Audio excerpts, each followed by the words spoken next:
Hi everyone, so welcome. Today we are going to be talking about influencer marketing, but we are going to try to do it from a different angle. Audiense and Pulsar, we've been working with brands and agencies, thousands of them, thousands of campaigns. And we've learned a lot about the process, the solution, how people have been using both platforms, but also other platforms, and targeting influencer marketing. And we think we are in a new period. There is a new way of doing it, and that's what we want to tackle today. With that in mind, remember the hashtag is RethinkInfluence. Send us any questions throughout the webinar about anything, and we'll answer at the end of it.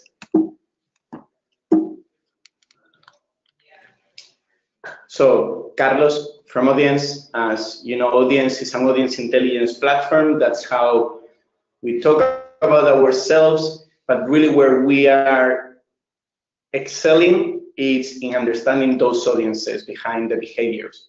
I'm Francesco. This is Francesco. I'm the co-founder of Pulsar. Pulsar is another audience intelligence platform. We take a slightly different approach, and we focus on understanding behaviors and topics through social data, but not only as one of the signals that we can use to understand audiences online. Together, we kind of like bring together a proposition that is quite powerful for understanding audiences and specifically for understanding influence on social media. And what we want to do today is share this new approach that is generated by the collaboration of the two platforms and the two solutions that we bring to our clients.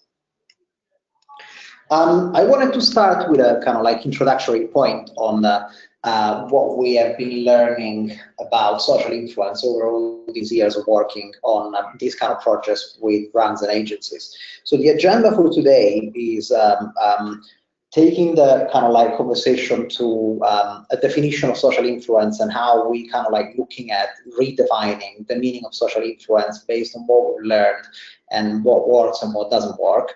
Then we'll go into some of the benefits of influencer marketing to just, again, refresh what works and what doesn't work based on our experience with brands and agencies.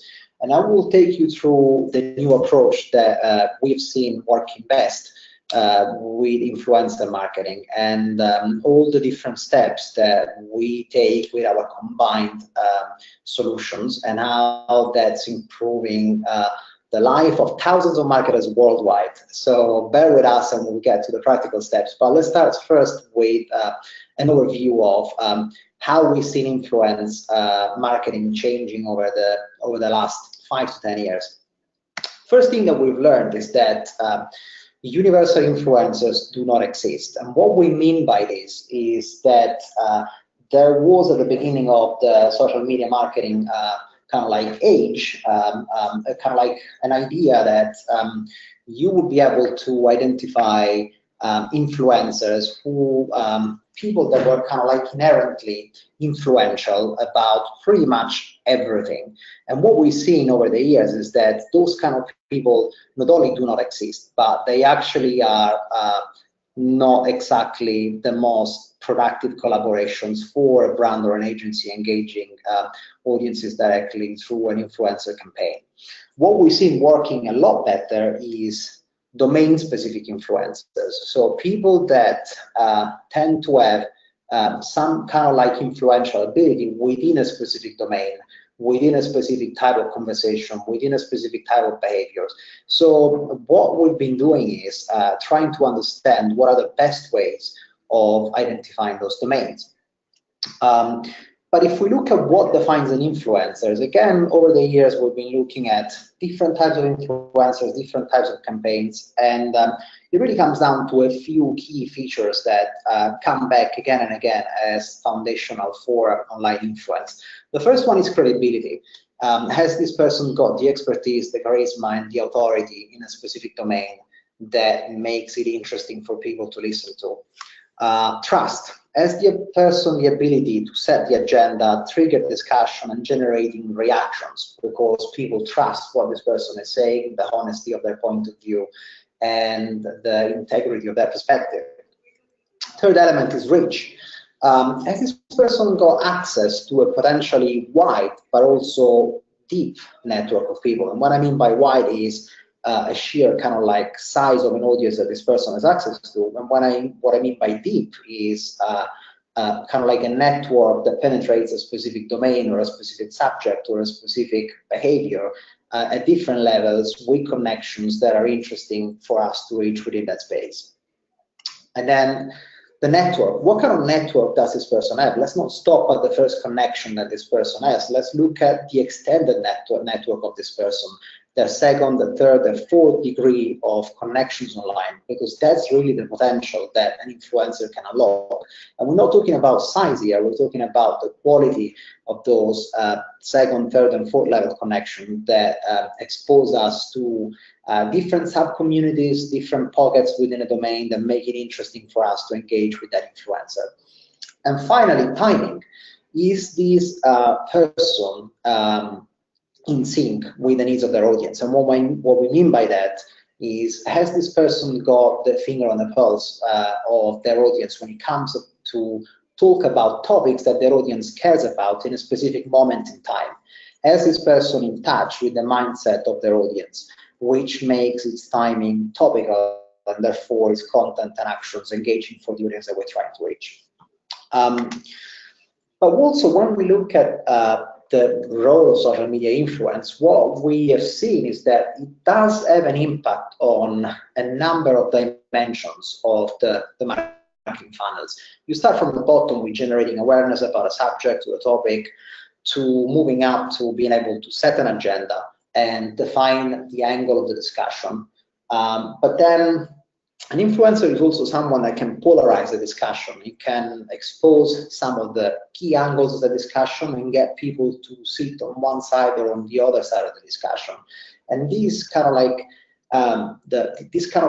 ability is quite powerful, because what really shapes audiences online and shape threads and conversations and therefore communities online. But is this someone also that inspire people to conform or kind of like copy what they do or simulate what they do or like get closer to that behavior because there's an inspirational element that kind of like convinces the audience to emulate what they do? And is this someone that is advocating for a specific brand or product? Or is it someone that is helping you move people through the marketing funnel down directly to the purchasing element, where they're talking about having both the product or the thing that you're kind of like promoting with your marketing? So as you can see, the kind of like the level of impact of social media influence can be quite diverse, and there isn't one element that is essential over the others. It starts from generating awareness, and you can end up straight to influencing purchase behavior. So the way you are going to play your strategy within the influencer marketing program is quite crucial in activating some or all of these steps within the kind of like impact of marketing, influencer marketing. And when we look at the impact of social media influence, I think it's useful to share a couple of stats that over the years we've found being representative of what kind of like measurements you can put in place to try and understand the value of this kind of activity. So you start from having like a 10% increase in word of mouth referrals that translate to an increase in sales of up to 1.5%, to 70% of customer value that a brand engages with consumer passions and interests doing advertising, making the communications to the audience a lot more relevant than just based on kind of like bland demographics or traditional segmenting techniques, to having an 82% of consumers that are feeling highly influenced by the recommendation of a micro-influencer, which is quite a strong kind of like point for identifying and engaging and building relationship with a very specific type of influencer, which will go through a lot more detail into the process that we're going to share with you in a few slides. But the key points that we want to start making, and that really shapes the approach that we're taking, is the idea of the audience-first approach to influencer marketing. We're not looking at influencer marketing as something that is about identifying an individual ambassador. It's not about individual people. It's not about a specific mega influencer that draws a massive crowd of millions of people and has a universal generic appeal. what we're doing is instead starting with an audience-first approach, which starts from defining the domain that we're interested in launching our campaigns. And that domain is a subset of the universal audience. So you have a global universal audience of people that talk about all sorts of things. And within that, there will be domains that people talk about. It will be the domain of sport, the domain of fashion, the domain of technology. Within those domains, you will have subdomains, which would be, for example, in sports, the different types of sports that people are interested into. And within those subdomains and different types of sports, you would have other more granular levels of domains that you can get into. And when you've identified the domain that is relevant to the type of campaign and audience that you're trying to reach, then you start looking into your influencers, your micro-influencers that are structuring that specific domain. And then you can start overlapping your brand's audience, your competitor's audience, and the influencers you've identified within that subdomain. And at the intersection of those different audiences, you will find a sweet spot of the key micro-influencers that you want to engage in your campaign. And what we're going to show you today is a way to get exactly to those. And just to reiterate, our audience-first approach simply means that before, we were looking at individual ambassadors, and now we're really looking at identifying a domain, identifying audience segments within those domains, creating influencer panels, which are basically subset of ongoing communities of micro-influencers that you can engage with and understand and study over time. And to do this, we basically decided to bring together our two solutions, Pulsar and Audience, in a new integration and partnership, which we'll be announcing in the coming weeks, where basically we created a seamless solution that makes the most of our ability to understand topics and behaviors, and audiences' ability to understand audiences based on their connections and the way those audiences are structured from a social graph perspective, to help you unlock the real power of influencer marketing. And yes, let's actually think about what we mean really by audience-first approach. We are treating those influencers as the audience. So first of all, it's not about a paid relationship. This is really about when you want the brand ambassador. This is your Cristiano Ronaldo, your Rihanna, your Taylor Swift. Maybe you have a paid relationship, but that should not be the start of relationship for your influencer program. Also, it's not about engagement. This is not just about getting engagement from the influencer to go over to their community, which is one of the objectives, obviously, of the program. Right? It's about identifying enough domain-specific influencers that they are relevant to that domain, so you can use them as a focus group. So you can understand what's happening, what content is trending, without having to think what's the next keyword, what's the next hashtag, and what's the next thing to monitor. And don't think this is going to be a handful of relationships, that after a long period of research, you are going to end up with 5 people that you have to work with. That you are going to be vetting manually, and you're going to go through a legal process that is cumbersome. This is really about, you are going to have maybe thousands, that is the audience that you want to market to, and you're going to have to earn trust and credibility with all of them. Ongoing, always on campaigns. This is not a one-off to scale your latest product, to scale your latest marketing communication. This is about always on being on that domain, being participant of the conversation, being participant and building the connections to the rest of the community. And this is not just social. Most of those influencers, domain influencers, are going to be people perhaps with lower reach than what you actually even think a macro influencer is. But they have that domain specific influence that it's going to go from social to offline and from offline to social. And that's actually very key for you. And obviously, it's not about the conversation. We spend too much time rethinking and resegmenting the conversation. Many of those influencers, domain influencers, are not going to be active in the conversation. You are going to have to actually uncover them in a different way. So this is the model. So first, you start by identifying the domain and the audience behind. And it can be very granular. But once we go to step number 2, which is segmenting that audience, how do we segment the audience? We are not going to segment it based on geography. We're not going to segment it on demographics or psychographics. We are going to look at how people know whom. How are they interconnected? What are the connected audiences? And that's going to allow us to find those very relevant communities and segments, and who are those influencers to them? How do they know each other? Once you know how they know each other, who are those thousands of domain-specific individuals, then you are going to build an influencer panel. That's your audience. You want to understand the audience. You don't want to understand the market. You want to understand that audience, because you are going to build influence towards them. You need to understand what's the right message, what are their behaviors. You need to actually think about the campaigns you are going to build to them. So you are actually marketing to them. You're not marketing to the market. So your message doesn't get diluted. And if you're following this approach, what's going to happen is you are going to be on the money. You're going to know exactly who you're marketing to. You're going to have a very good proxy on whether you are building thought leadership and influence in that domain, which is going to make it simpler to engage with them and to measure at scale. We're going to be able to create that awareness, but also measure it. So it's measure awareness. And we're going to be able to understand how you are increasing your thought leadership in the domain over time.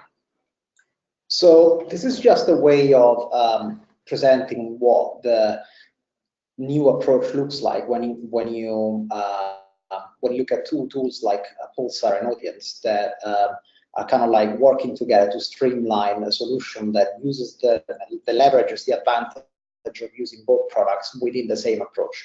So you start from Pulsar at the top, where you're basically creating a study tracking all sorts of like social media data to identify the domain by finding the right audience based on their behaviors, affinity, and associations.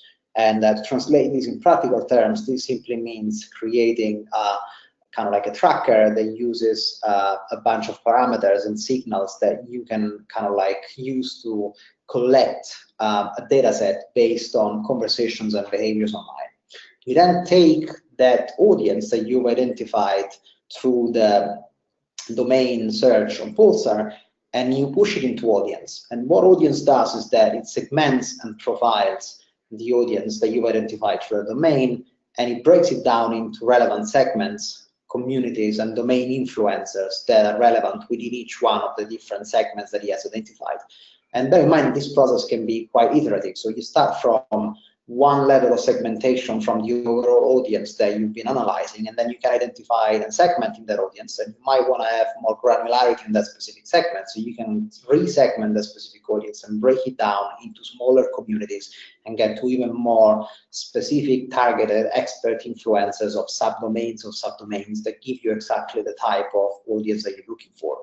And the outcomes is then many different things. So you can use these insights to produce targeting strategy for your media buying activities, but you can also produce more kind of like top-line consumer insights that can then be, for example, connected to survey data that you've been collecting through other means and other channels.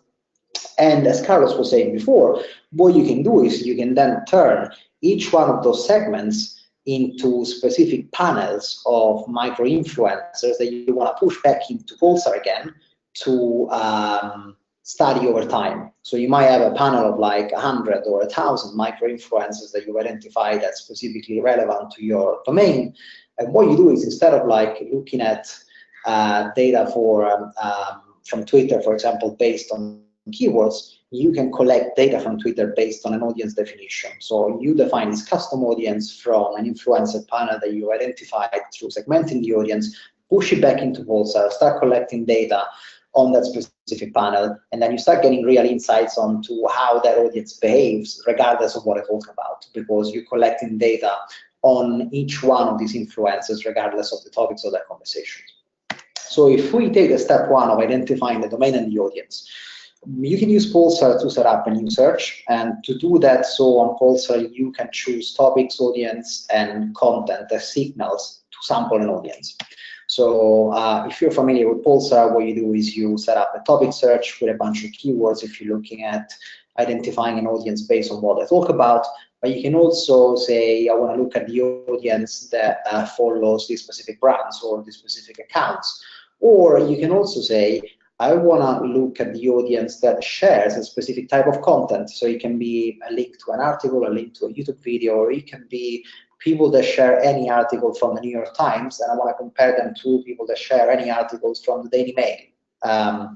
And the way you then do that is, if we take the topic approach, for example, is you basically use a series of different signals that can be baked into the definition of the search that you're creating. So we use what we call an hypothesis-driven search design, which basically looks at the languages, the behaviors, the attitudes, the moments, and the occasions and the affinities as signals to identify an audience. So let's take the example of the language, and let's drill down into more details on what does that look like. So if I'm researching, for example, the audience of the fast casual restaurants in, let's say in the US, let's say premium kind of like gourmet burgers, and I want to look at that audience, and I don't know where to find that audience, one way to do that is to say, I want to look at people who talk about burgers, but instead of talking about burgers and occasions or ingredients or pairings or like the health benefits or problems of eating burgers, what I want to look at is people that talk about the quality of the burgers. So I'm going to use a bunch of signals around the language that they use when they talk about quality. And these signals can be anyone talking about premium, chef, best, amazing, high quality, perfection, luxury, Michelin, and anything to do with burger, hamburger, or cheeseburger. So when you build a definition like that, what you're basically doing is give me the audience that refers to kind of like burgers in this way, and that's most likely to be an audience that is interested into the fast casual proposition than an audience that is interested into, let's say, a McDonald's burger. So you're starting to make quite big decisions here in terms of like how you identify a domain and how you identify a specific audience within that domain. Over to Carlos now for an example on Mother's Day that takes on the same approach. Yeah, instead of burgers, so I was going to actually talk about Mother's Day. So the same concept. So now that you have that audience, that domain, and in this case, if we look at Mother's Day, it's such a broad audience, correct? But when do we actually start looking at the connected communities and we segment it? We identify, for example, 5 key segments, and one of them we can see that it's about home, it's about the style, it's about shopping. Then we resegment it, and the reason why we resegment it is because we want to even get more granular. We want to get to those domains.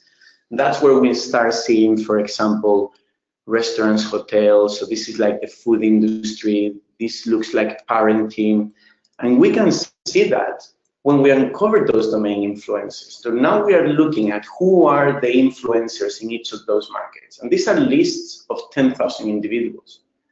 And what we mean by domain is not so much about micro-influencers. These are individuals who build an influence within the food industry or within the parenting.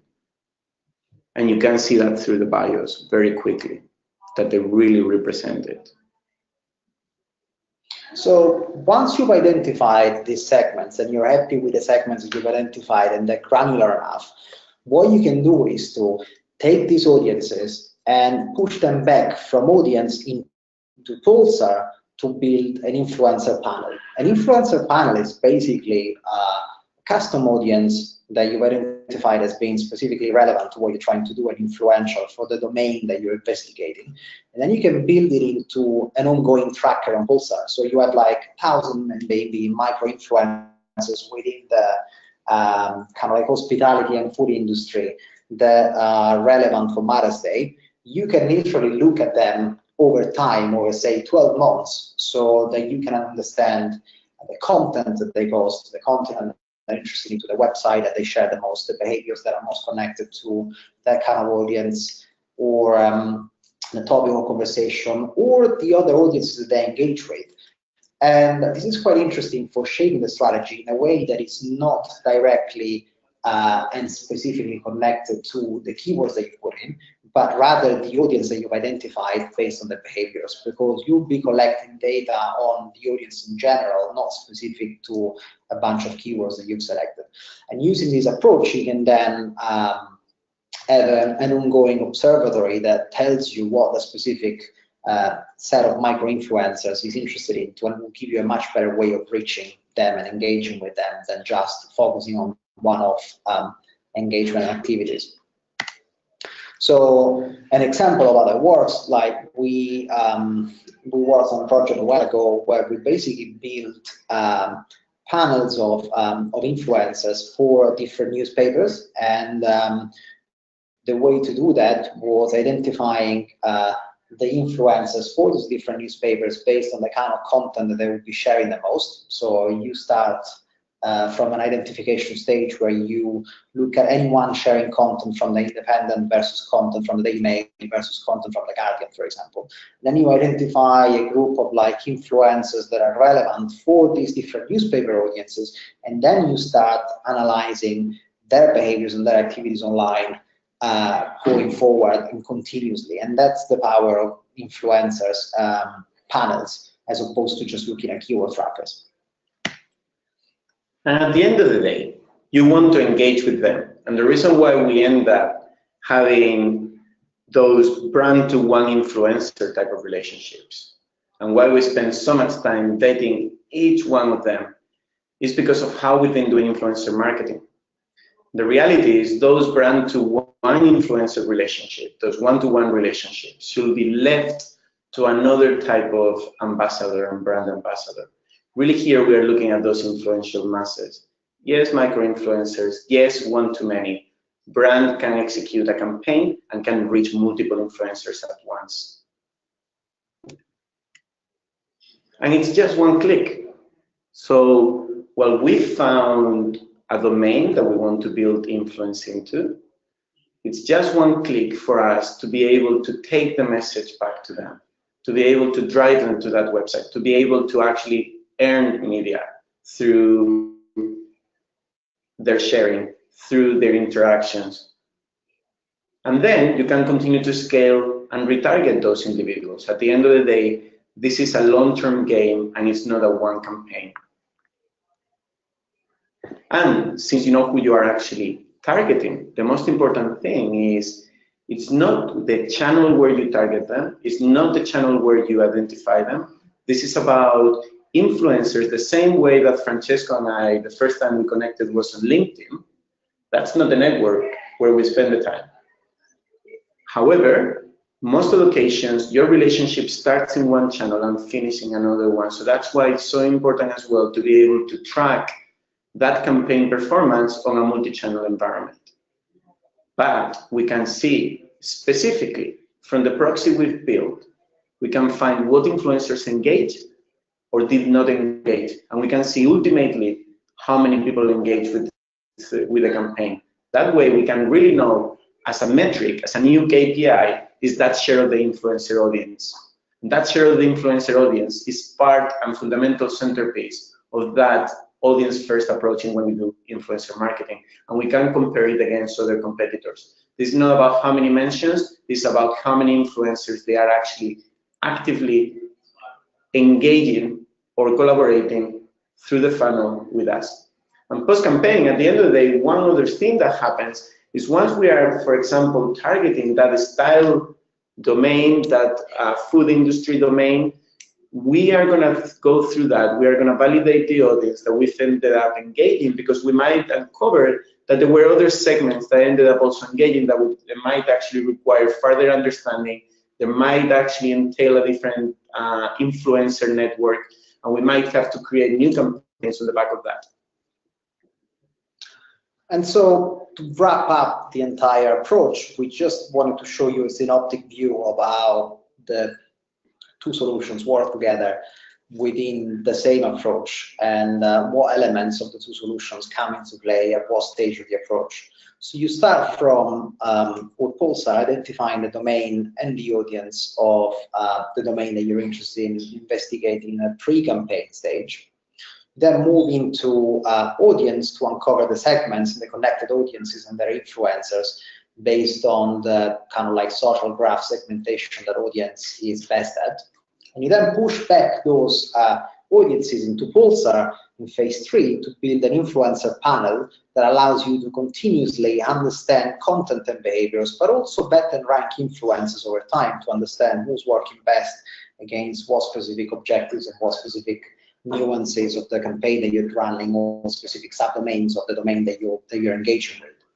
You can then move into the kind of like live campaign activation phase in phase 4, where you can engage influencers through ads and organically on audience directly through their Connect products. And you can then in phase 5, post-campaign, use Pulsar to measure the campaign impact across channels, share of voice amongst influencers, and share of voice amongst the different brand audiences that you have in your competitor set. And you can finally go back into audience for understanding what connected audiences you did tap into during the campaign, and how did that differ from the connected audiences that you identified at the beginning of the process in the pre-campaign phase. And that's quite an interesting kind of like aspect of the analysis that we always do, analyzing the composition of the audience before and after the campaign, at the planning stage and after the execution. It's quite interesting to understand the impact of the campaign, understanding whether you were on target, but also whether you expanded the reach of the campaign, and whether you brought in relevant audiences that you didn't even know existed before. Actually, if we go back on that one, yeah, there were some questions around that. I think this is one of the biggest challenges, the pre-campaign phase. That's where people get the most confused, because they start with the understanding the content, understanding the conversation. They continue actually trying to find the most influential people within the conversation. And then they spend time vetting that specific influencer over channels. And however, one of the biggest challenges we are actually solving here, and Francesco, correct me if I'm wrong, is how you identify, yes, a big list of influencers, whether they are in the conversation or not for that particular domain. But then through Pulsar, we can very quickly vet and rank all those influencers. It's a matter of seconds, minutes, where we just take whether they've talked about the brand in the past, whether they've mentioned certain terms that they don't make sense. And it's not any longer about vetting one by one influencers, because that doesn't scale, particularly in large companies. But in small companies, even worse, because you don't have the people to go one by one. Yeah, no, I agree. I mean, that's a good point. It's almost like running an orchestra and having the tools to be able to manage the orchestra so that the whole campaign is in tune and is kind of like playing the song that you want to be played, rather than crazy songs that you didn't envision being played, which is what happens quite often actually in influencer marketing campaigns. And they end up giving the Cristiano Ronaldo treatment to anyone who comes through the door with a large audience without even understanding what kind of domains they are going to tap into. Are these people, even if it's a large audience and it looks that it might be in sports, when you actually analyze it and validate it, you realize that when you launch the campaign, suddenly the wrong people come through. And the reason for that is because in the activation phase, you tapped into a different domain that they were experts into. Yeah. And that's why that vetting can be actually data-driven rather than individually driven. True. So just to wrap up, we've been working for years manually in this kind of like back and forth process between identifying an audience and a domain and then segmenting it. And then we just saw, after a while doing this, we just saw an opportunity with working together with Audience to create a solution that helps you do the whole process end-to-end within kind of like a solution that connects both platforms and that allows you to do get the best of both platforms and get the basically most effective influencer campaign you can possibly produce. So we've been working on an integration between the two products and a partnership. So we haven't quite officially announced it yet, so stay tuned for more news on this new partnership soon and the details on how to get your hands on the solution, how it works between the two products. But for now, we just wanted to open the conversation up to questions, and we're going to be looking at the hashtag and questions that you might have posted through the kind of like webinar chat. So one of the questions that came is to clarify the concept of domain influencers versus micro-influencers versus other types of influencers. So trying to define those, the categories that we are trying to look at here.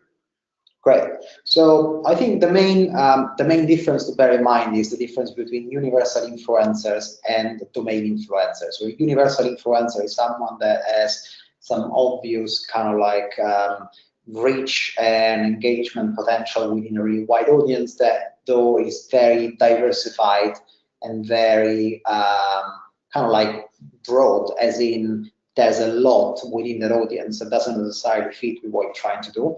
The domain influencer is someone that is specifically strong at the type of subject that you're trying to build marketing around. There's then a difference between domain influencers and micro influencers. So domain influencers can still be not a micro influencer because it might not be as specific or granular enough when it comes to the engagement that it generates within the audience.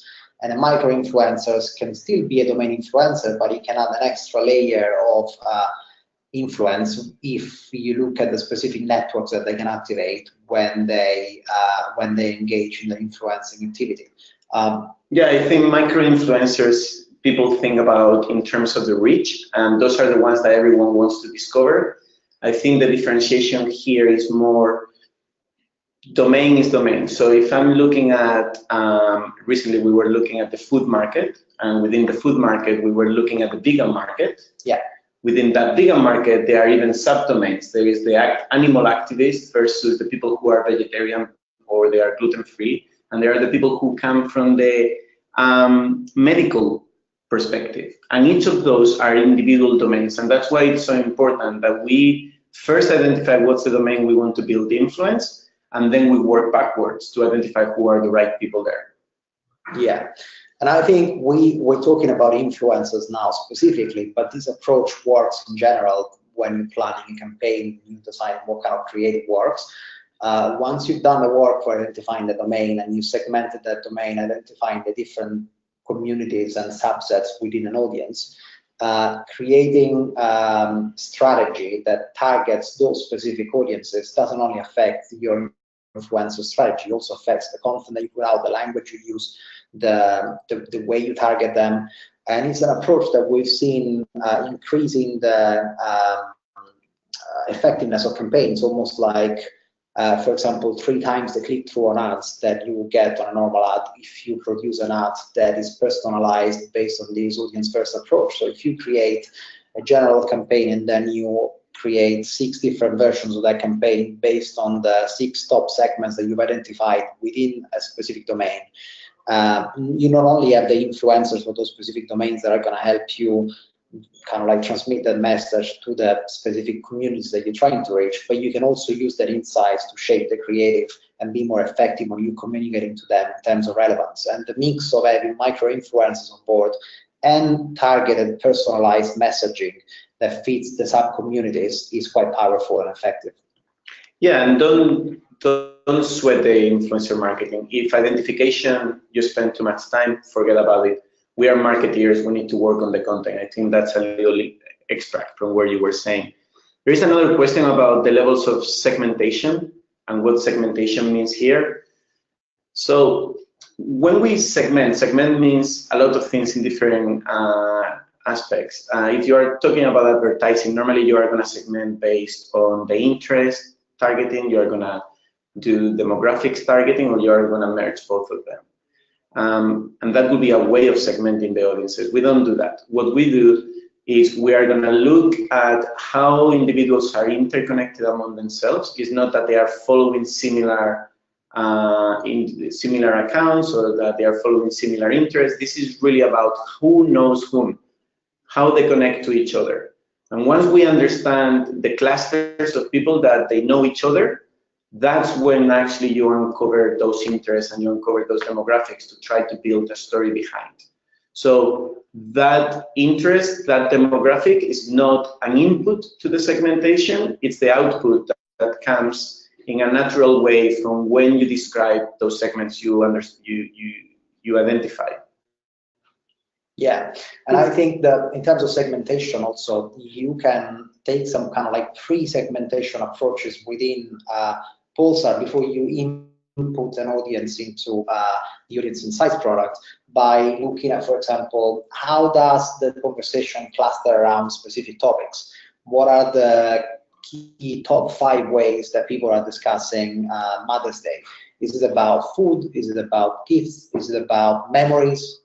Is it about what are you going to do during the day? Then once you identify these clusters of conversations, you can look at the audiences behind these clusters, and then you can push one of these clusters directly into audience. So what you're doing is you're identifying a behavior within a domain that is interesting for what you're trying to do, and then you're pushing that audience into the Audience Insights product to get the segments out of that domain to understand exactly who is within that audience that you want to engage with, and what are the micro influencers that that specific segment is going to unlock. So you can get quite specific and quite granular, and the beauty of it is that it's completely something that you can shape around the need of the campaign. Yeah, there is another question, and maybe this is the last one. How can we build those audiences to base our research on? I know, Francesco, you are going to jump on this one, but I'm going to say first one thing, which is, doesn't matter whether you start from a conversation, from a defined community, there are multiple ways on both platforms to build audiences. But since we are segmenting based on how individuals are interconnected, if you jump into a bar, if you jump into a pub here in England, and you know there is going to be a group of individuals who follows or that they like Manchester United, if you jump into a bar and you know that there is going to be a music community of producers and DJs, you are going to find them. Doesn't matter whether you start from one side or the other. Through the segmentation, you are going to clean up in a data-driven approach to find the right audience you wanted ultimately to end up with. So for example, in Mother's Day, we started with the whole audience. Then we resegmented, and we found even more granular audiences. It didn't matter whether we were going to go in one approach or the other. We were going to end up with the right audience we wanted. So yes, with Pulsar, we can jump and create a conversation based on keywords and hashtags. If the individuals are going to be there, we'll find them ultimately. And so there are multiple ways to build audiences on both platforms. So that should be the list of the concerns. Yeah, and I think also what using both tools does is that you look at behavioral and topic signals on one side, but you can expand then those audiences on for including people that might not be active on social media, but they are still part of the networks that you're segmenting. Because you start from an audience that is active and is talking about stuff and is sharing behaviors publicly, and then you can use audience to then expand that group of people to profiles that are actually correct, silent and are consuming content, but they're not actively engaging in the conversation. So we shouldn't be ignoring those to get a real picture of the audience. And I think bringing together products helps us bring together these two perspectives. It almost takes us to the second webinar, which is about consumer insights. This is really traditional research, finding groups, focus groups that you're actually studying a non-social environment to be able to understand them, to target them. But here, audience-first approach to influencer marketing. Don't think about influencers as a tool to get to the ultimate market. Think about them as the market you want to go after, you want to understand, and you want to engage at scale. Thank you very much. This was Francesco and Carlos, Rethink Influence. Stay tuned for more news on the partnership. Thank you very much, Francesco. Thanks, Carlos. Thanks, guys. Good to have you today. Cheers.